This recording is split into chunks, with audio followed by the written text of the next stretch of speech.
In this video, we will learn how to use the right function in Excel sheet. So let's start. This is my Excel sheet. I have here some number. I'm using here the right function to calculate the right number, right side number of right side digit we want. If you want the right side digit, you can use the right function.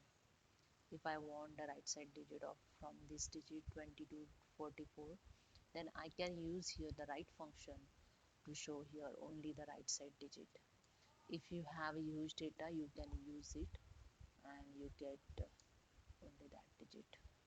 So I want the four digit of right side. First I enter the is equal to right function tab, then I select the all digit, then comma. I want the right side four digit only, then I enter the four, then bracket close.